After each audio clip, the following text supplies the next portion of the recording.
The grand diplomatic gala aboard the alien dreadnought Vexillon gleamed with an almost painful perfection. Crystalline structures hung from ceilings that seemed to stretch into infinity, catching light in patterns that hypnotized the unwary.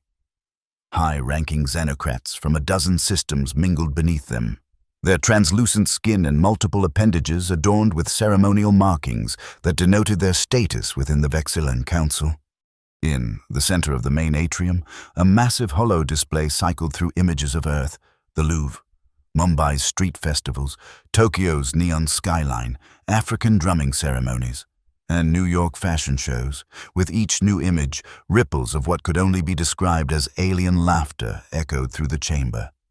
"And here," announced Xenolod Vrul, his voice modulator adjusted to project disdain, "we see the humans' crude attempts at what they call expressionism. Note the chaotic pigmentation, the complete lack of mathematical precision." The painting on display was Picasso's Guernica. Dr. Lina Ortega stood at the edge of the gathering, her formal diplomatic attire, a blend of traditional embroidery from her Mexican heritage and contemporary lines, suddenly feeling inadequate among the alien finery. Her fingers tightened around the stem of her untouched drink as she listened to the thinly veiled mockery. "What fascinates me," continued Vrul, gesturing with three of his upper limbs, "is how they persist in these primitive expressions despite their recent discovery of interstellar travel. One might have expected them to abandon such childish practices upon meeting truly advanced civilizations." Polite tittering spread through the xenocratic elite. Lina had been warned to expect this. Humanity's first major diplomatic reception by the Vexillon Council, the most powerful political entity in this sector of the galaxy, was never going to be entirely comfortable. But the cultural attaché hadn't expected such open derision. "Their music relies on crude vibrations that disturb atmospheric particles," added Minister Zex, the chief diplomatic officer. "Hardly distinguishable from the noise their primitive ancestors made around campfires." Captain Malik Johansson, standing beside Lina in his formal Terran Space Command uniform, leaned closer. "Smile, Dr. Ortega," he murmured. "Remember what Ambassador Chen said? This is their way of establishing hierarchy." "By insulting us?" Lina whispered back. "By testing us," Malik replied, though the tightness around his eyes betrayed his own discomfort. The decorated war veteran had faced plasma fire and gravity bombs with less tension than this diplomatic assignment was causing him. The holo display shifted to footage of the Rio Carnival, with dancers in vibrant costumes moving in synchrony to samba rhythms. The xenocrats tilted their elongated heads, their facial apertures contracting in what Lina had learned indicated amusement or dismissal. "Observe the ritualistic movements," Vrul commented. "Similar displays can be observed in lesser species on 17 different worlds, yet only humans elevate such primitive biological signaling to what they call art." Something snapped in Lina. She stepped forward, her voice clear and steady despite the diplomatic alarms screaming in her mind. "Those primitive biological signals, Xenolod Vrul, represent 500 years of cultural evolution. Blending African rhythms brought across the ocean during humanity's darkest chapter with indigenous and European influences, each movement tells a story of survival, of communities finding joy despite oppression." The chamber fell silent. Malik closed his eyes briefly, as if bracing for impact. Minister Zex glided toward Lina, his height forcing her to tilt her head back to maintain eye contact with his cluster of visual organs. "Dr. Ortega," he said, voice modulator perfectly calibrated to convey polite interest. "Your species' attachment to historical narrative is quaint, but surely you understand that truly advanced civilizations transcend such emotional anchoring to the past." "On the contrary," Lina replied, "our understanding of history shapes our future. It's through our art, our music, our stories that we process our experiences and imagine new possibilities." "Imagination," interrupted a new voice, sharper and more strident than the others. The crowd parted to reveal Delegator Krath, notorious for his hardline views on species hierarchies, a primitive substitute for rational planning. Krath moved with predatory grace to the center of the atrium, his ceremonial armor catching the light in ways that made Lena's eyes hurt. Perhaps, he continued, the humans would benefit from a demonstration of true cultural advancement. He gestured, and the hollow display shifted to show a complex geometric pattern that pulsed and transformed. This is the unity cipher, the symbolic foundation of Vexillon philosophy. All civilizations worthy of council recognition have submitted their cultural identifiers for integration into its algorithms. His gaze fixed on Lena. If humans wish to be taken seriously, perhaps they should consider doing the same. Submit your cultural keystones for assimilation, or accept your designation as culturally extinct. The chamber filled with a sound that Lena's translator rendered as appreciative murmurs. Malik stepped forward, one hand moving instinctively toward the ceremonial sidearm he'd been required to leave on their shuttle. That would be impossible, Lena said calmly, though her heart raced. Human culture isn't a monolith to be reduced to a single pattern. Its strength lies in its diversity, its contradictions, its chaos. Krath finished for her.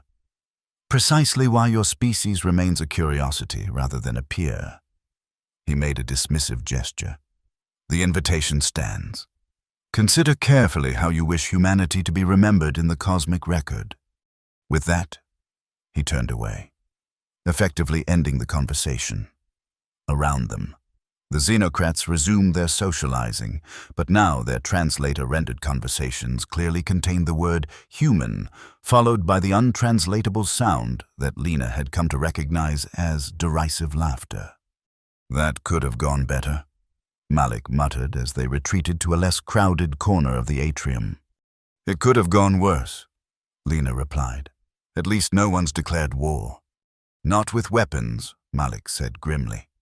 But make no mistake, Dr. Ortega, what just happened was a declaration of another kind. Above them, the ship's external viewing ports revealed the vast star field beyond, punctuated by the blue-green jewel of Earth in the distance. On the holodisplay, the mocking commentary continued as clips of human cultural achievements, Renaissance art, ballet performances, indigenous ceremonies, modern cinema, played for the entertainment of the Vexillon elite. They're broadcasting this, Lena realized suddenly, noticing the small hovering devices that she recognized as transmission drones. This humiliation is being sent across the galaxy. Malik nodded grimly. First impressions matter, Doctor. And I have a feeling we've just been introduced to the neighborhood in the worst possible way. As if confirming his assessment. The holodisplay shifted to show reactions from other worlds receiving the transmission, species Lena didn't recognize watching the Vexillon commentary on humanity with expressions that needed no translation. Curiosity, amusement, dismissal. What do we do now? She asked, the weight of representing her entire species suddenly feeling impossibly heavy. Malik's eyes hardened as he watched Earth's artistic heritage being systematically mocked across the stars. Now, he said quietly, we show them exactly what human culture is capable of. Neither of them noticed the slender figure watching from the shadows. Senna Vallis, aide to a minor diplomatic functionary from the Tholian system, her eyes fixed not on the spectacle of human humiliation, but on the dignity with which Lena and Malik bore it. The return journey to Earth passed in tense silence. The small diplomatic shuttle carried not just Lena, Malik, and the rest of the Earth delegation, but also the crushing weight of failure. The hollow screens aboard the craft automatically picked up galactic news feeds, and everywhere the same story played. Earth's cultural debut, presented as comedy. Turn it off, Malik eventually ordered, and the screens went dark, leaving them with only the hum of the engines and their thoughts. They planned this from the beginning, Lena said, breaking the silence. The invitation was never about diplomacy. It was about establishing dominance. Textbook psychological warfare, Malik agreed, Undermine confidence, isolate the target, force capitulation. His mouth twisted in a humorless smile. I've run similar operations. Never thought I'd be on the receiving end. Dr. Lena Ortega unbuckled her safety harness and moved to the viewport, watching as the stars streaked by. There's something I don't understand, though. Why focus on our culture? Why not our technology, our military capability, our resources? Because culture is identity, came a quiet voice from behind them. Ambassador Wei looked up from her datapad, her eyes tired but sharp. Attack a species' weapons. They build better ones. Attack their economy. They develop new trade routes. But make them ashamed of who they are. She let the thought hang unfinished. We're not ashamed, Lena said firmly. No, agreed Wei. But will the rest of humanity feel the same when these broadcasts reach Earth? Will they stand tall when the merchants from Centauri bring this footage with their next shipment? When the mining colonies on Titan see their art and music held up for ridicule? Malik's expression darkened. You think this will cause internal division?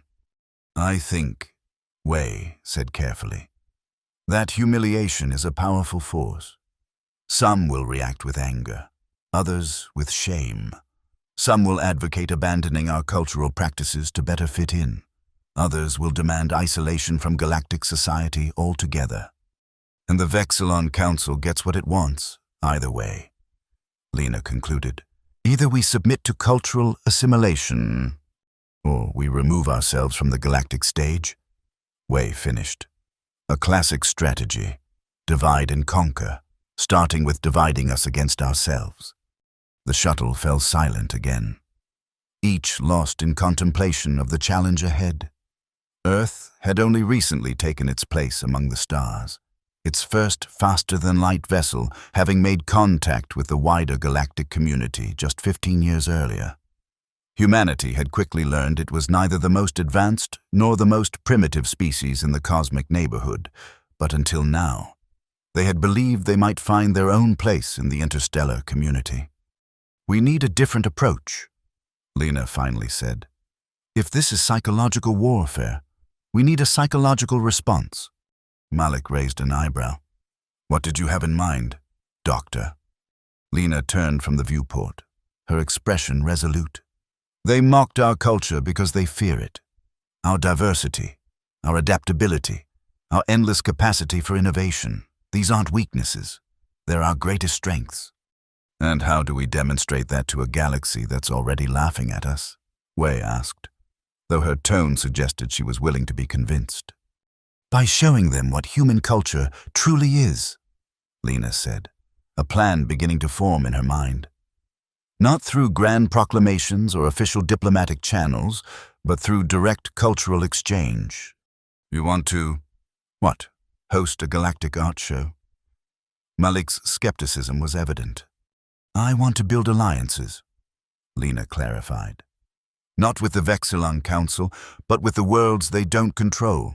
The independent systems, the neutral zones, the merchant planets. Places where diversity is valued because it drives trade and innovation. Wei's expression grew thoughtful. Lix would be a logical first target. The merchant guilds there control trade routes to 17 systems, and they've historically maintained independence from council influence. And they're known for their cultural festivals, Lena added, excitement building in her voice. Their grand bazaar attracts visitors from across the sector. It's not a military strategy, Malik said slowly. But it could work. Create a network of cultural and economic ties strong enough to counterbalance Vexillon influence. Exactly. Lena nodded. And we start by convincing the Lixian trade lords to sponsor an interstellar cultural exchange, with Earth as the featured world. For the first time since leaving the Vexillon dreadnought, a spark of hope flickered in the shuttle cabin. By the time they reached Earth's orbit, the outline of a plan had taken shape. What they couldn't know was that aboard the Vexillon flagship, Delegator Krath was already preparing countermeasures against exactly such a strategy. Nor could they have guessed that Senna Valis, the quiet observer from the diplomatic reception, had slipped away from her delegation to book passage on a merchant vessel bound for Earth. The wheels were in motion. The real conflict had only just begun. Nova. Agora floated serenely above the Pacific Ocean, its gleaming towers and suspended gardens visible from space, originally constructed as Earth's first orbital diplomatic center. The floating city had evolved into humanity's cultural hub, a place where art, music, philosophy, and cuisine from across human history were preserved, celebrated, and shared with the few alien visitors curious enough to make the journey. Today, the city teemed with activity. In the central plaza, massive holograms displayed the Vexillon Council's broadcast alongside reactions from across Earth and its colonies. Crowds gathered below, their expressions ranging from outrage to determination. In a conference room high above the plaza, an emergency meeting of Earth's Cultural Council was underway. Representatives from every continent and major colony sat around a circular table, voices raised as they debated humanity's response. "This mockery cannot stand," thundered Director Okafor of the African Union Cultural Directorate. "We should sever diplomatic ties immediately." "And isolate ourselves further," countered Representative Ivanova from the Mars colonies. "That's exactly what they want." "Perhaps," suggested an elderly professor from Beijing University, "we should consider the Vexillon perspective. Our cultural practices are indeed diverse to the point of chaos.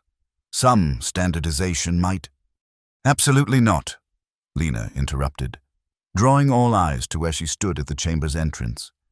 Beside her, Captain Malik Johansen stood at parade rest, his military bearing a stark contrast to the academic and artistic figures around the table. "Dr. Ortega," acknowledged Chairperson Rodriguez, "we've all reviewed your report. Please, join us." As Lena and Malik took their seats, the holographic display at the center of the table shifted to show the diplomatic reception aboard the Vexillon dreadnought. "The Council has been debating our official response," Rodriguez explained. "As you can see, opinions differ on the best course of action." "With respect," Lena said, leaning forward. "Any response that requires us to change who we are is the wrong response. The Vexillon Council didn't mock our culture because it's flawed. They mocked it because it's powerful." "Powerful?" scoffed a representative from the European Federation. "They made us a laughingstock across the galaxy." "They tried," Malik corrected, "but they've also revealed their hand. This wasn't just petty cruelty, it was strategic, and that tells us something important. That they see us as a threat." Lena continued, "Not militarily or economically, but culturally. Our diversity, our endless capacity for reinvention, our ability to find common ground across differences, these qualities directly challenge the Vexillon philosophy of uniformity and hierarchy." A thoughtful silence fell over the chamber. "So, what do you propose?" Rodriguez finally asked. Lena took a deep breath. "A cultural offensive, not aimed at the Council, but at the independent systems they don't yet control. Beginning with Lix." She activated her datapad, and the holo display shifted to show a ringed planet surrounded by orbital structures. "The Lixian Merchant Confederation controls key trade routes and maintains neutrality in most galactic politics. They're also known for their cultural festivals and bazaars, which attract visitors from across the sector." "You want to bring our culture to them," Rodriguez surmised. "I want to forge an alliance based on cultural exchange," Lena clarified. "Art, music, philosophy, cuisine, the very things the Vexillon Council mocked. But we won't just display our culture, we'll demonstrate its power to bridge differences and forge connections." "The Lixians are pragmatists," cautioned the European representative. "They value profit above all else." "Then we'll show them how cultural diversity drives innovation and creates new markets," Lena countered. "Captain Johansen and I request permission to lead a delegation to Lix, bringing not diplomats but artists, chefs, musicians, philosophers, the full spectrum of human creative achievement." The room erupted in debate once more. Through it all, Malik watched Lena with newfound respect. The cultural anthropologist he had initially dismissed as naive was revealing a strategic mind that any military commander would appreciate. "There's more," Lena continued when the noise subsided. "This won't be a one-time exhibition. If we succeed on Lix, we create a template for similar exchanges with other independent systems. Over time, we build a network of worlds united not by political allegiance but by cultural appreciation." "A cultural coalition," mused Rodriguez. "Exactly." Lena nodded. "Strong enough to counterbalance Vexilon influence without direct confrontation." Director Okafor leaned forward, skepticism evident. "And if the Council moves against us more directly, cultural exchanges won't stop a Vexilon battle fleet." "No," Malik spoke up. "But allies might. The Vexilon Council maintains power through perceived inevitability. If enough systems demonstrate that there's an alternative path to galactic cooperation, that perception shatters." The debate continued for hours, but in the end, the Cultural Council voted to approve Lena's proposal. Within days, preparations began for what would become known as the first interstellar cultural exchange mission. Neither Lena nor the Council could have anticipated the message that would arrive that evening, a request for asylum from Senna Vallis, the Tholian observer who had witnessed humanity's humiliation and made a fateful choice. "I want to help," Senna told Lena when they met in a secure room beneath Nova Agora. Her translucent skin rippled with the patterns that indicated intense emotion in her species. "What the Council did was wrong, and it's not the first time." "Why risk everything to help us?" Malik asked, suspicion evident in his stance. Senna's visual receptors focused on him. "Because on my world, before the Vexilon influence grew too strong, we had something like your diversity. Different thoughts, different expressions, different ways of living. Now we have only the unity cipher." Her voice modulator produced a sound that needed no translation. "Grief. Help us understand what we're really facing," Lena said gently. "What is this unity cipher they wanted us to submit to?" "It's not just a symbol," Senna explained. "It's a form of psychocultural programming. When a species integrates their cultural keystones into the cipher, it fundamentally alters how they perceive reality. Subtle at first, preferences shift, traditions seem less important, innovation slows." "Mind control?" Malik asked sharply. "Not directly," Senna replied. "More like cultural erosion. Over generations, affected species become more like the Vexilon ideal, orderly, hierarchical, homogeneous. Those who resist are gradually marginalized until they no longer influence their society." Lena and Malik exchanged troubled glances. "And you believe they see humanity as a threat to this process?" Lena asked. "I know they do," Senna said firmly. "Your broadcasts, your music, your stories, your endless variety of expression, they've already reached worlds the Council thought secure. Questions are being asked. Memories of old ways are stirring." Her visual receptors pulsed with intensity. "You're dangerous to them, whether you intend to be or not." As Senna spoke, a young engineer named Asha Naidu entered the room, carrying what looked like a modified translator unit. Unlike the standard diplomatic models, this one was sleeker, with additional processing nodes. "You asked for a more sophisticated translation system. Dr. Ortega," Asha said, setting the device on the table. Then, noticing Senna, she added, "Oh, I didn't realize you had company." "This is Senna Vallis." Lena introduced them. "She's providing valuable intelligence on Vexilon operations. Senna, this is Asha Naidu, one of our brightest engineers. She's been developing advanced cross-species communication technology." Asha smiled at the alien visitor. "Pleasure to meet you. This prototype should help with nuance and cultural context, elements that standard translators often miss." Senna examined the device with evident interest, This could be invaluable. Much of what gets lost in translation between species isn't vocabulary, but cultural framework. Exactly. Asha's eyes lit up. Standard translators convert words but miss conceptual foundations. This system analyzes paralinguistic cues and historical usage patterns to provide contextual understanding. Malik cleared his throat. How will this help our mission to Lix? Communication is everything, Lena explained. If we're going to demonstrate the value of human culture, we need to ensure nothing gets lost in translation, especially the emotional and philosophical underpinnings that give our art meaning. And, Asha added with a hint of pride, I've programmed it to detect attempted manipulations, instances where translation might be deliberately skewed to create misunderstanding. Senna's skin rippled with what appeared to be approval. The Council has used such tactics before. The meeting continued late into the night, planning what would become humanity's bold gambit for a place among the stars, not through military might or economic leverage, but through the very cultural expressions that had been mocked as primitive and chaotic. None of them noticed the small device attached to the underside of the conference table, a Vexillon listening probe that transmitted every word to a cloaked vessel in Earth orbit, where Delegator Krath received the intelligence with cold calculation. So predictable, he murmured to his aides. Prepare countermeasures for deployment on Lix. If humans wish to make this a battle of cultural influence, we will oblige them and show the galaxy what happens to those who challenge the cipher.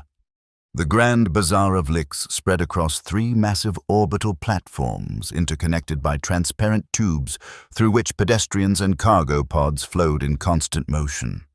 Unlike the austere precision of Vexillon architecture, Lixian structures embraced organic forms and practical functionality, with every surface serving multiple purposes. Market stalls lined thoroughfares that doubled as galleries, while overhead, holographic advertisements competed with public art installations for attention. It was into this sensory cacophony that the Earth delegation arrived, their sleek shuttle docking at the central hub amid merchant vessels from a dozen systems.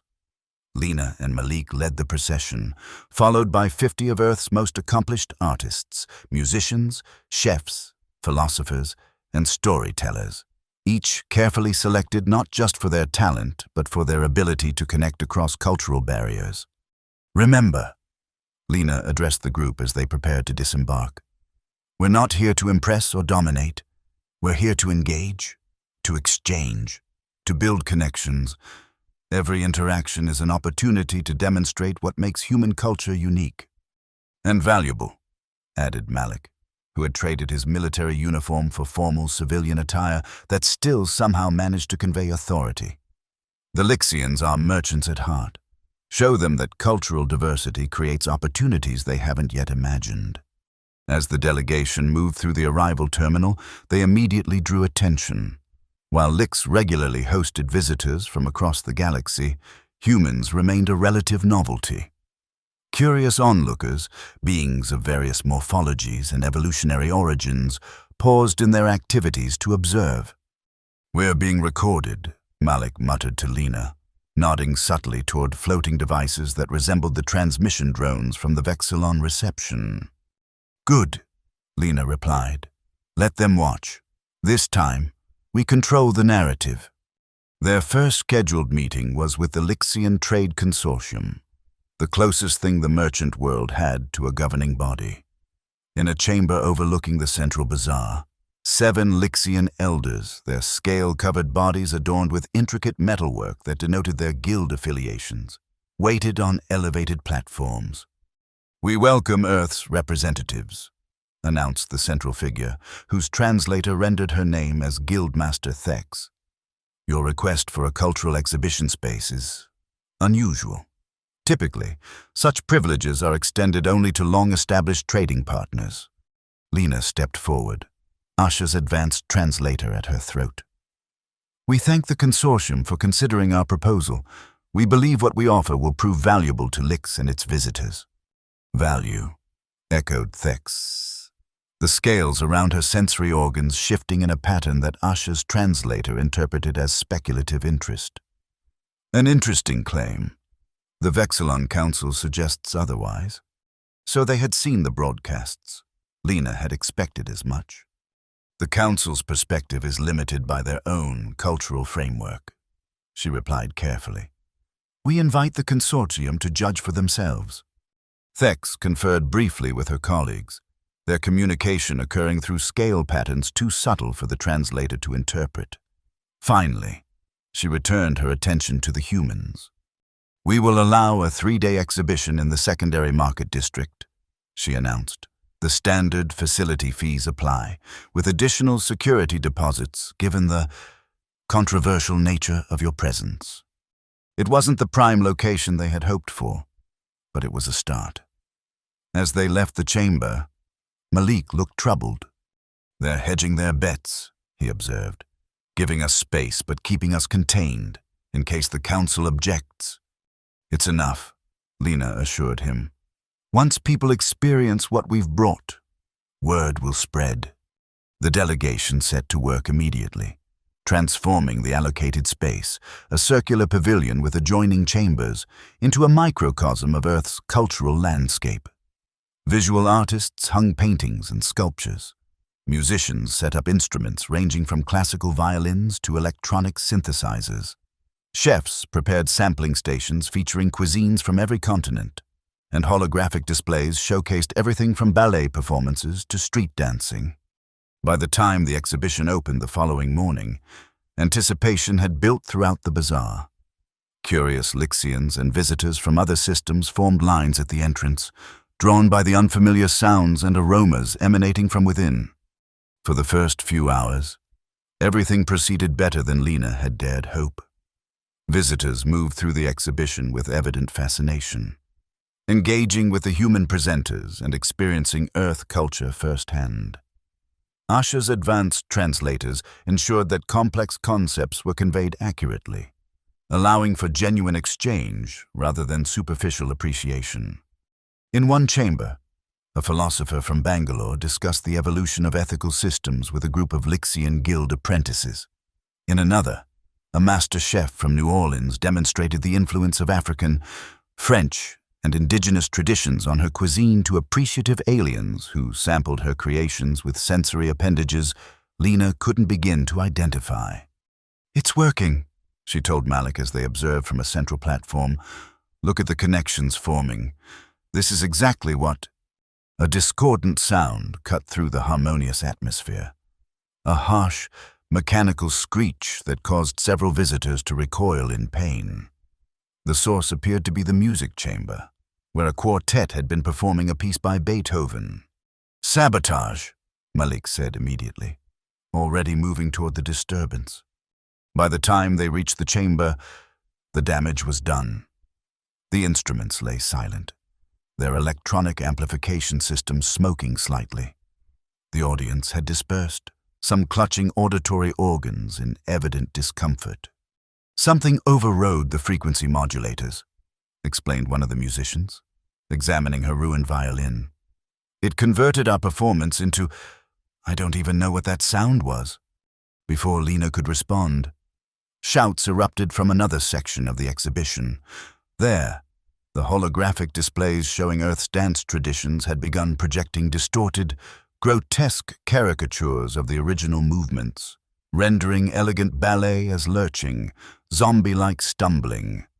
This is coordinated, Malik growled, his military training evident in how quickly he assessed the situation. We need to shut down all electronic systems before... Too late.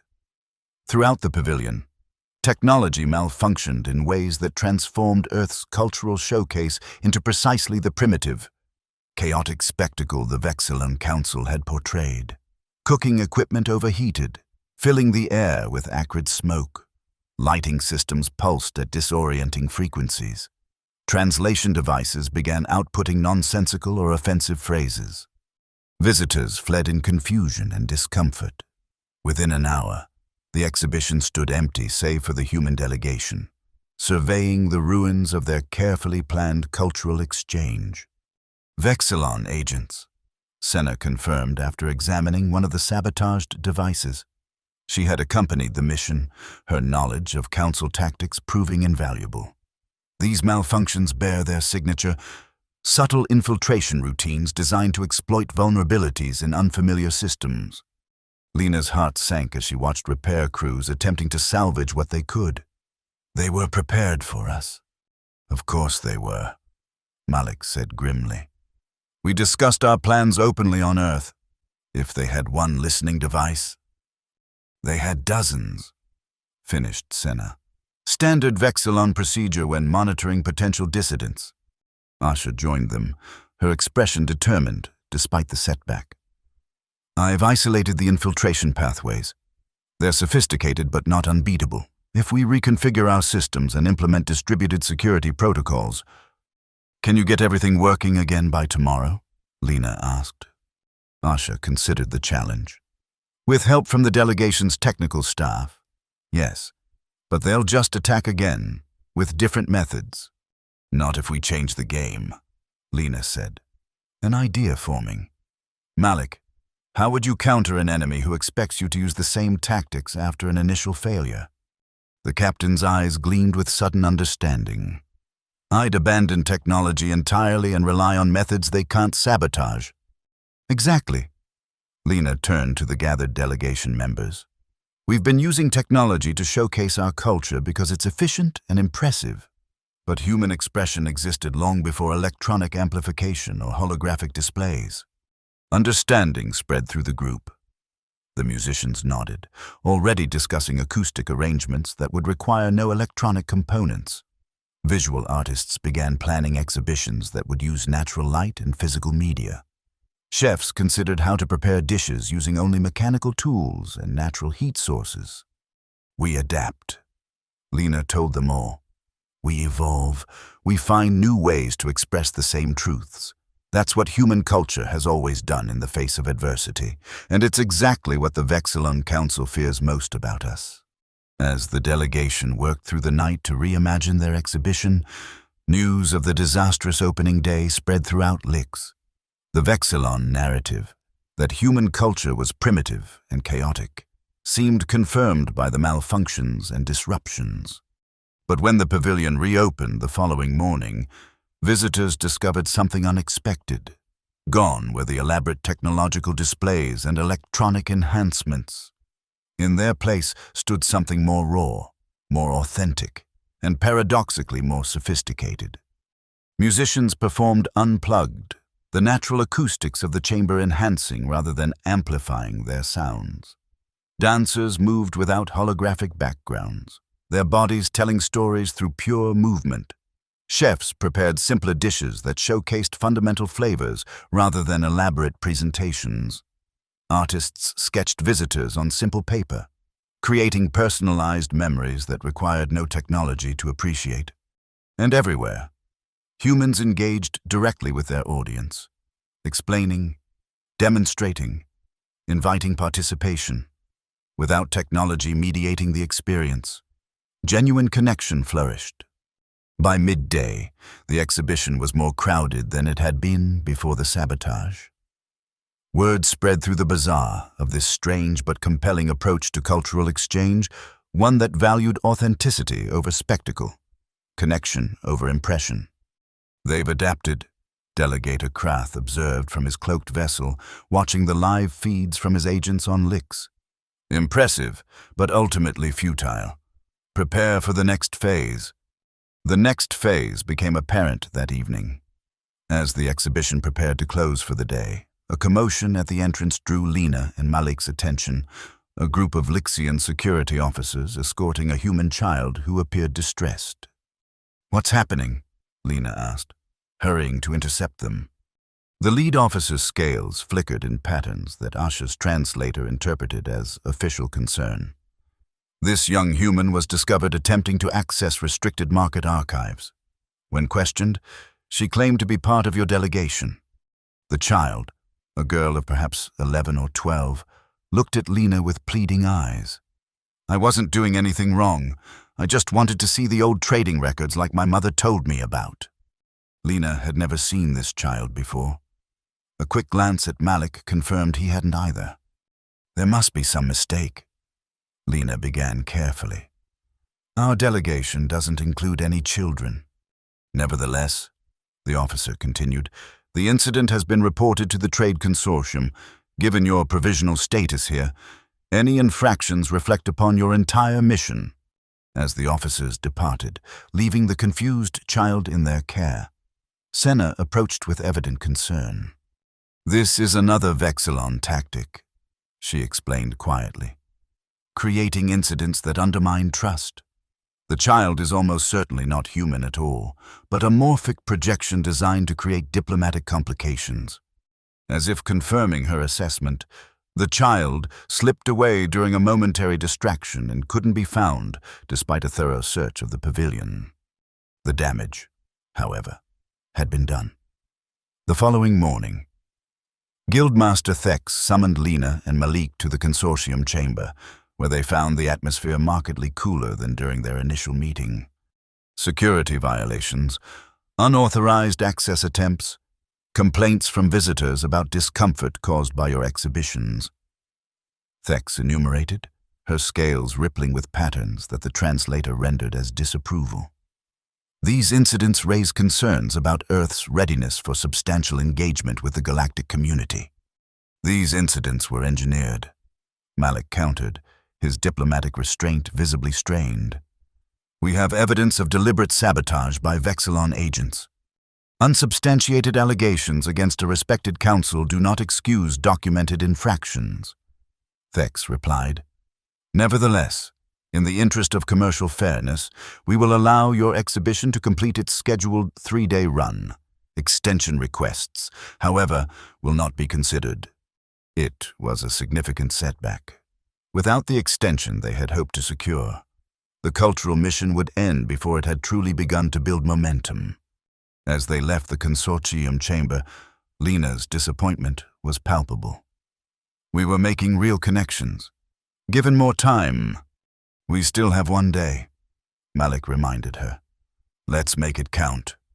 The final day of the exhibition began with subdued expectations but firm resolve.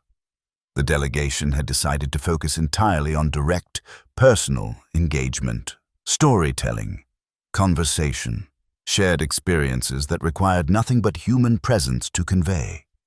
What no one could have anticipated was the arrival that morning of an elaborately decorated Lixian merchant vessel.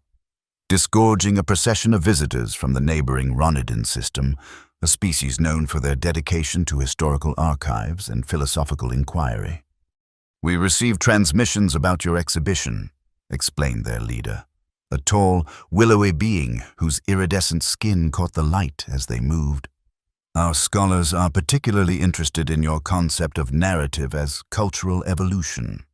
We have brought our own philosophical texts for comparative discussion. Throughout the day, more unexpected visitors arrived, representatives from systems Lena had identified as potential allies but hadn't yet had time to contact.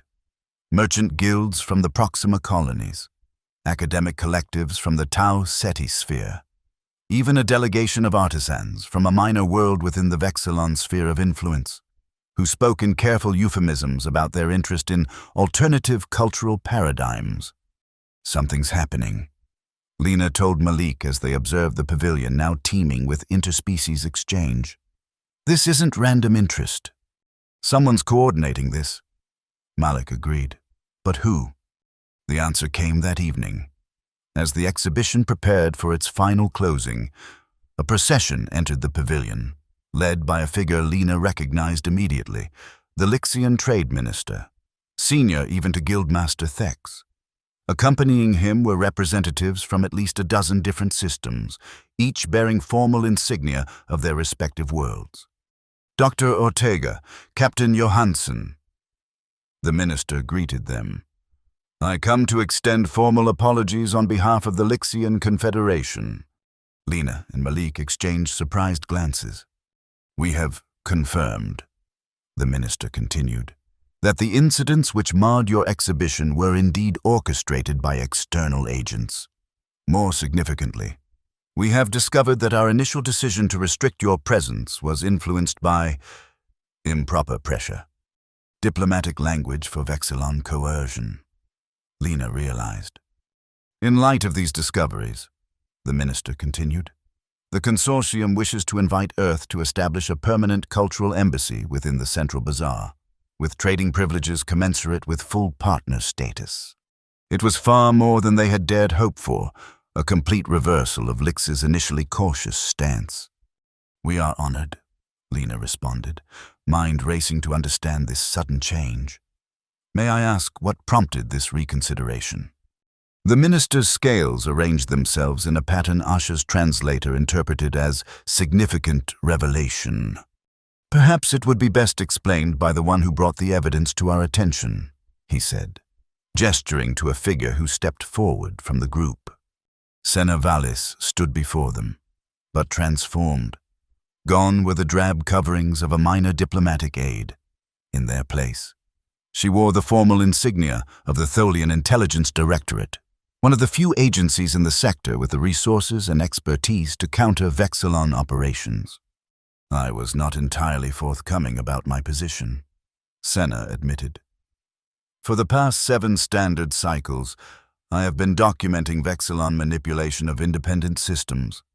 Your cultural mission provided the perfect opportunity to expose their methods.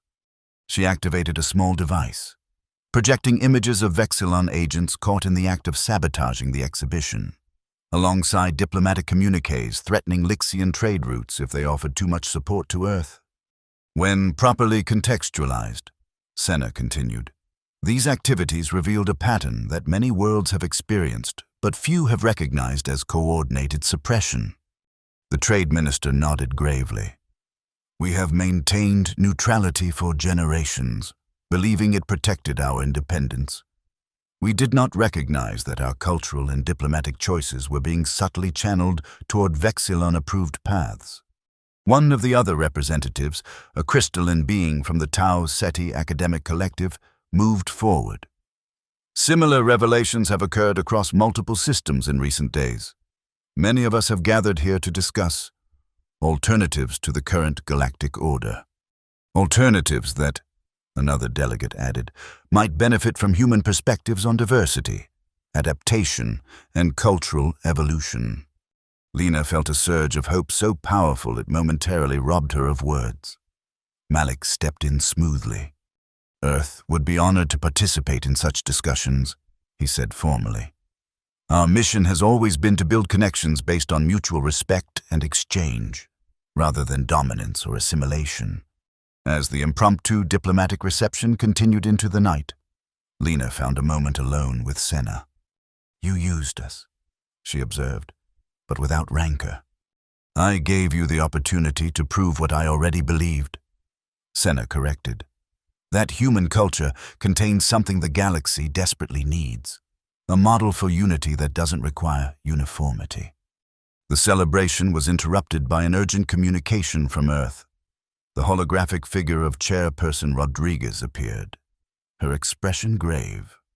Dr. Ortega, Captain Johansson, you need to return immediately.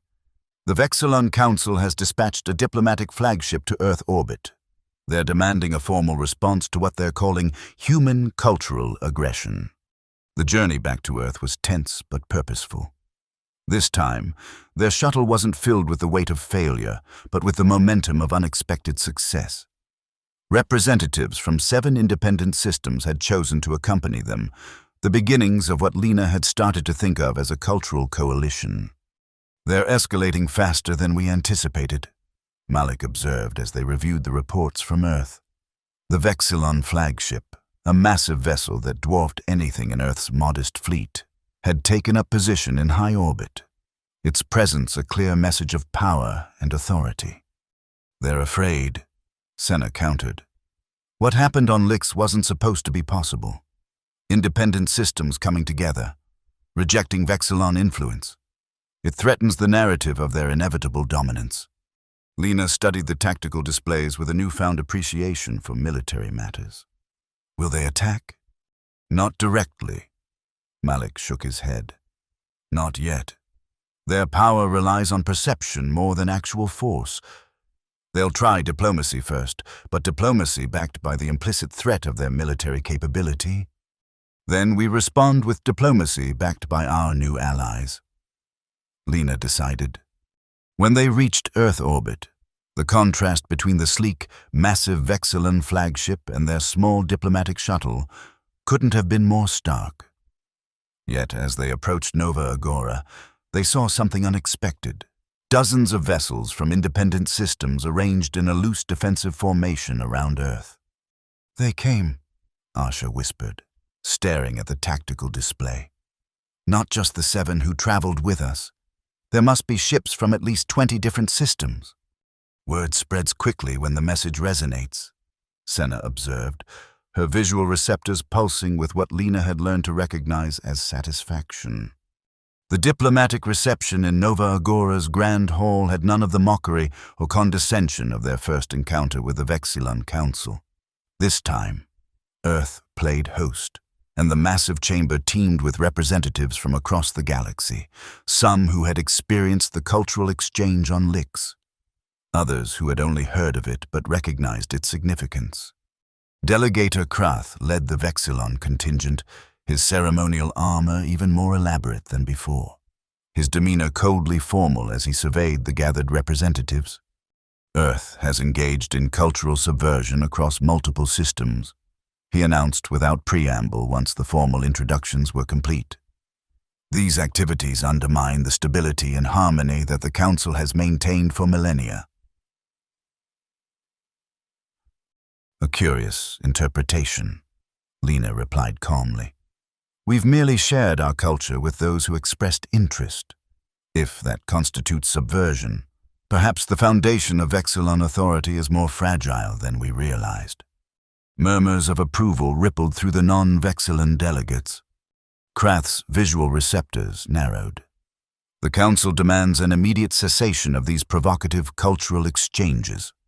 Furthermore, as demonstration of Earth's commitment to galactic harmony, we require human representatives to participate in the Unity Sci-Fi integration ceremony aboard our flagship." "And if we decline?" Malik asked, though they all knew the answer. "Then Earth will be designated a disruptive influence," Krath stated. "All Vexilon-aligned systems will implement immediate trade embargoes. Diplomatic recognition will be withdrawn. Military containment measures will be considered." The threat hung in the air, its implications clear.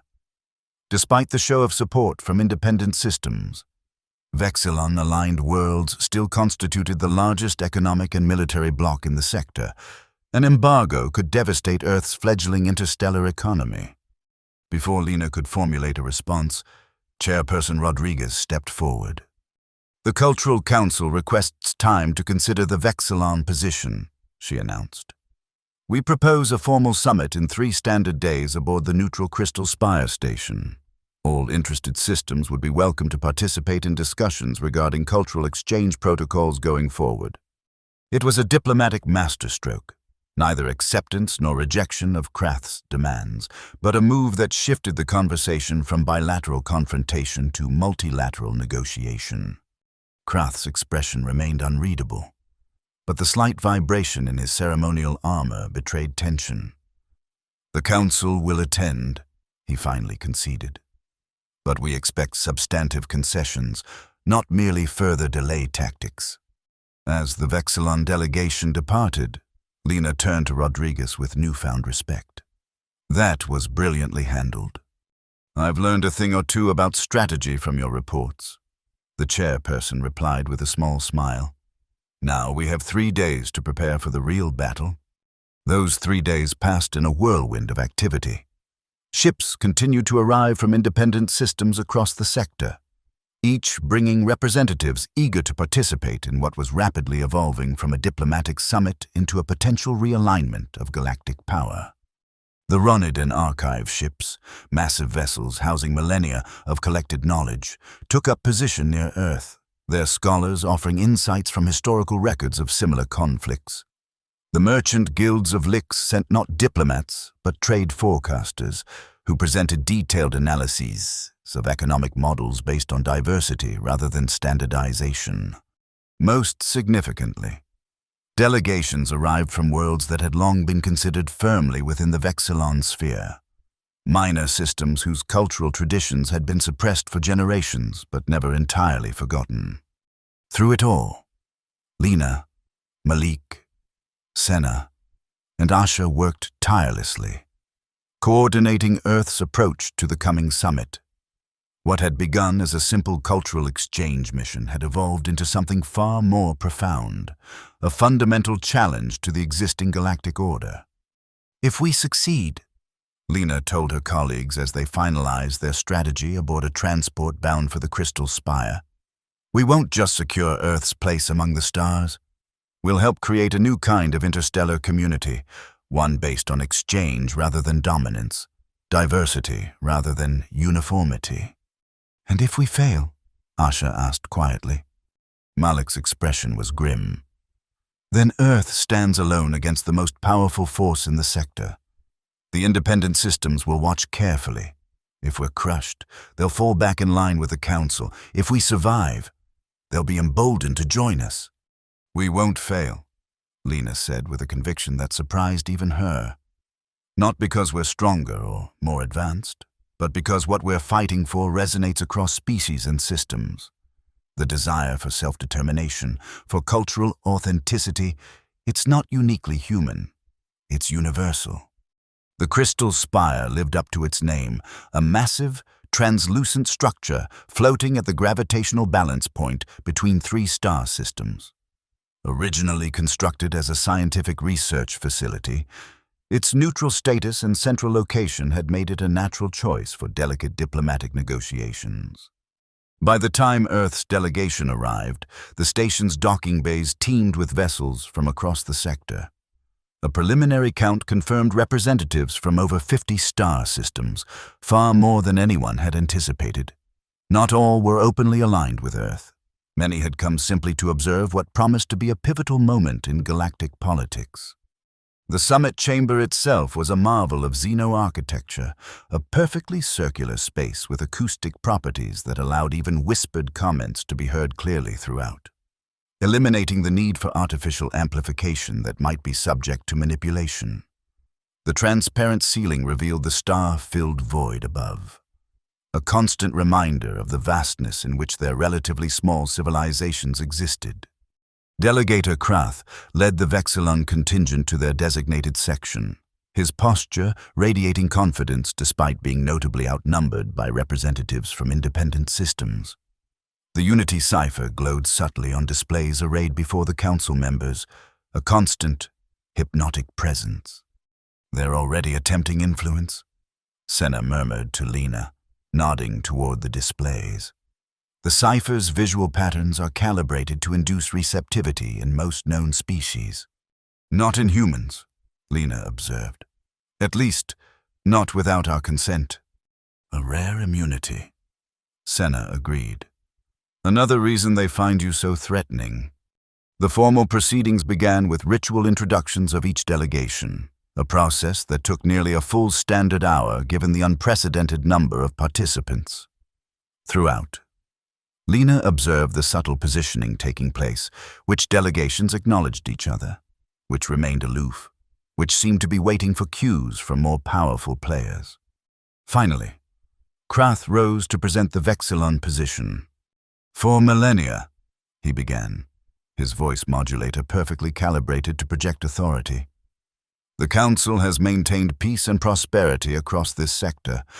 Our guidance has prevented the conflicts that inevitably arise when disparate cultural models compete for dominance.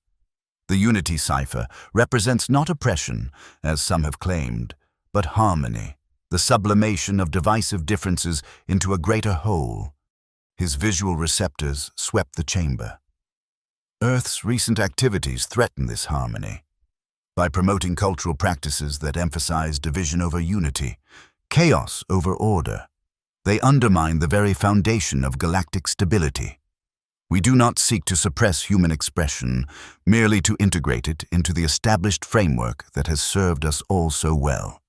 It was a masterful presentation, reasonable, measured, appealing to shared interests rather than naked power. Had Lena not understood the reality behind the rhetoric, she might have found it persuasive.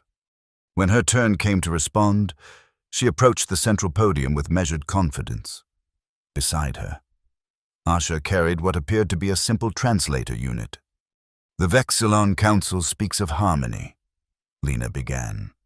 "A noble goal that we all share, but true harmony is not achieved through uniformity. It emerges from the respectful interplay of distinct voices, each contributing its unique perspective to a greater whole." She gestured to the diverse representatives surrounding them. "Look at who has gathered here today. Not just humans and Vexillons, but beings from across the spectrum of evolutionary paths. Different biologies, different sensory systems, different cognitive frameworks, yet all capable of communication, of exchange, of growth through contact with the unfamiliar." Lena nodded to Asha, who activated her device. Unlike standard translators, this one didn't simply convert Lena's words for different species. Instead, it projected a subtle harmonic tone, a sound that shifted and evolved as different voices throughout the chamber reacted with murmurs or exclamations. "What you're hearing," Lena explained, "is the sound of genuine harmony, not imposed from above, but emerging from our interactions, each voice distinct, yet part of a greater pattern." The effect was mesmerizing. As the harmonic pattern evolved, responding to the collective emotional state of the chamber, even the Vexillon delegates appeared momentarily entranced. "This is what human culture offers the galaxy," Lena continued. "Not a replacement for existing traditions, but a reminder that diversity itself is a source of strength. Our history teaches us this truth. Whenever we have tried to impose uniformity, we have stagnated. Whenever we have embraced diversity, we have flourished." She turned directly to Krath. "The Unity Cipher represents one path, a path of efficiency, predictability, control. We offer an alternative, a path of creativity, adaptation, and genuine connection. Not human dominance replacing Vexillon dominance, but a new paradigm where no single model holds absolute authority." As she spoke, Malik coordinated with Earth's orbital command. Outside the station, human vessels and their allies from independent systems began a carefully choreographed maneuver, arranging themselves in a three-dimensional pattern visible through the chamber's transparent ceiling.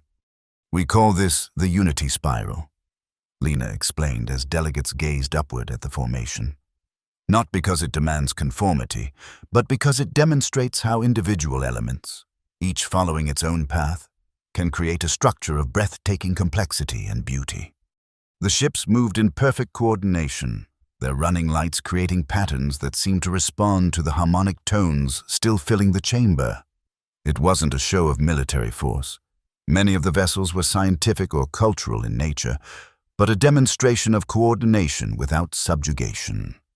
Krath rose abruptly, breaking the spell.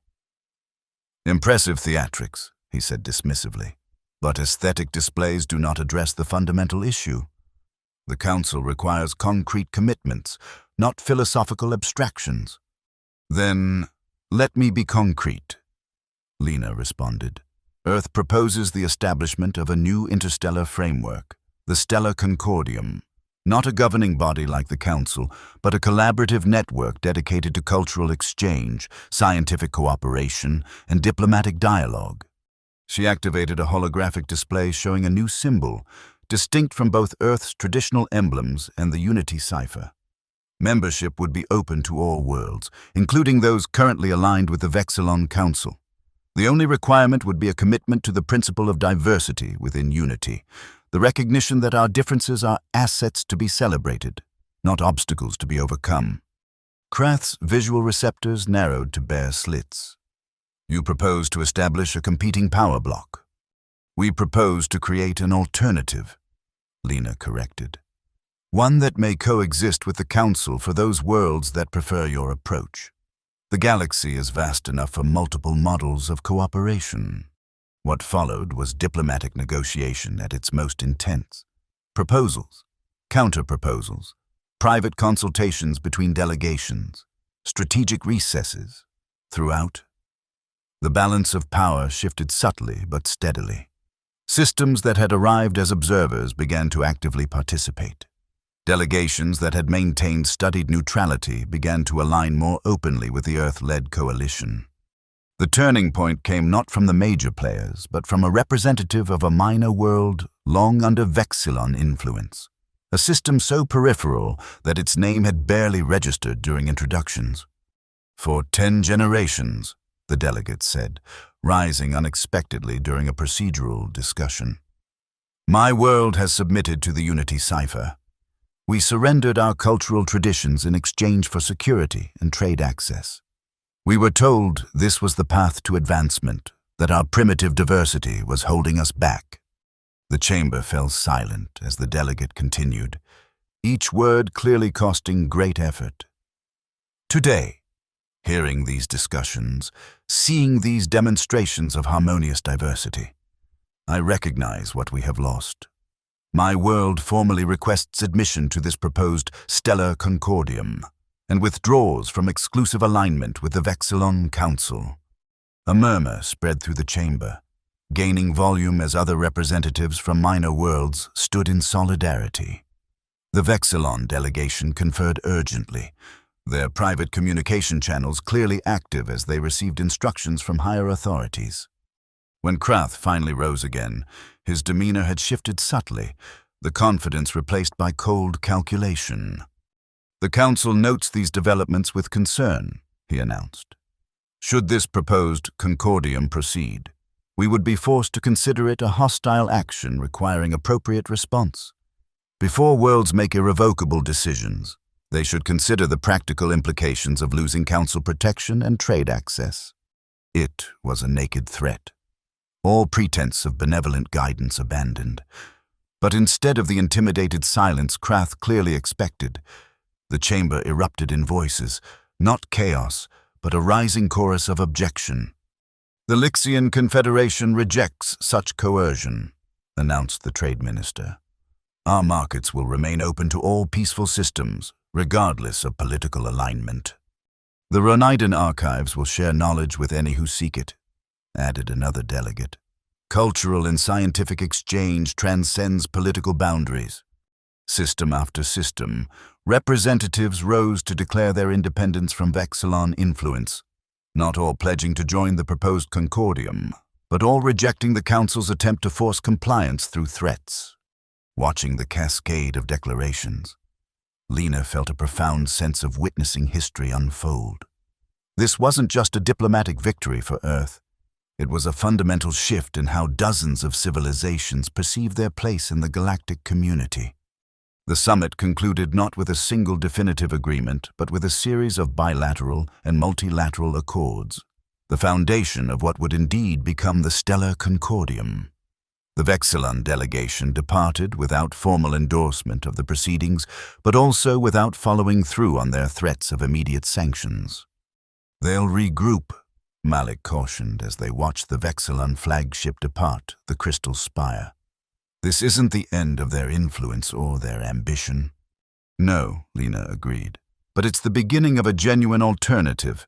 For the first time in generations, worlds have a choice about how they engage with the wider galaxy.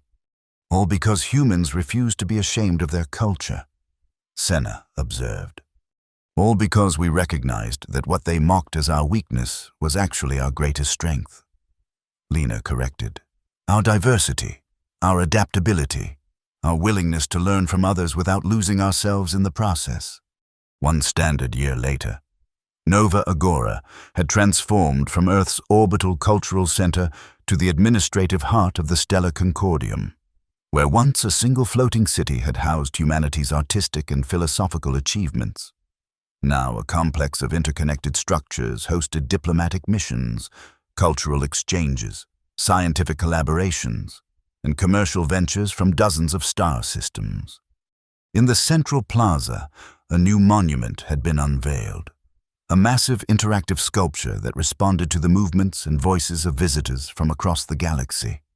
Unlike static memorials, it evolved constantly, incorporating new elements while maintaining its core structure, a physical embodiment of the Concordium's guiding philosophy. Dr. Lena Ortega stood on a balcony overlooking the plaza. watching representatives from formerly hostile species engaged in animated conversation, sharing ideas that would have been suppressed under the Unity cipher. "Quite a view," said Captain Malik Johansson, joining her at the railing. His uniform now bore the insignia of the Concordium's peacekeeping forces, a joint operation with participants from all member worlds. "Worth every struggle to achieve it," Lena agreed. Below them, Asha Naidu demonstrated her latest innovation, the Soul Speak network, an evolution of her translator technology that not only converted words, but conveyed emotional and cultural context across species barriers. What had begun as a tool for the LIC's mission had developed into the cornerstone of meaningful interspecies communication throughout Concordium space. "The Vexillon Council has requested formal diplomatic relations," Malik informed her. "Not with Earth specifically, but with the Concordium as a whole. Their position has evolved since the Crystal Spire Summit." "Adaptation," Lena nodded. "Perhaps they're learning from us after all." Nearby, Senna Vallis conducted a seminar with representatives from worlds considering Concordium membership. Her expertise in transitioning from Vexillon influence to cultural independence had made her one of the most sought-after advisors in the new interstellar framework. "Did you ever imagine it would spread this quickly?" Malik asked, gesturing to a holographic display showing the current membership, over 70 star systems and growing. "Not the specific form," Lena admitted. "But the underlying principle? Yes, because it's not uniquely human, it's universal. The desire to be both individual and connected, different yet understood." As she spoke, a child entered the plaza below. Not a human child, but a young being from one of the newly joined systems. Its morphology was entirely alien to Earth standards, yet its actions were immediately recognizable. Curiosity, wonder, creativity. It approached the interactive monument and added its own contribution, a pattern of movements that the sculpture incorporated seamlessly into its evolving form. "That," Lena said softly, "is the future we're building. Not unity through uniformity, but harmony through diversity. A galaxy where differences aren't just tolerated but celebrated as the source of our collective strength." Around them, Nova. Agora pulsed with the energy of a new era, one in which humanity had found its place among the stars not by conquering or conforming, but by remaining true to the messy, contradictory, endlessly creative spirit that had defined it throughout its turbulent history. They had been mocked for their culture. Then they had united dozens of star systems through the very qualities that had been derided as primitive. And in doing so, they had changed the course of galactic history, not through superior technology or military might, but through the simple, profound power of being unapologetically human.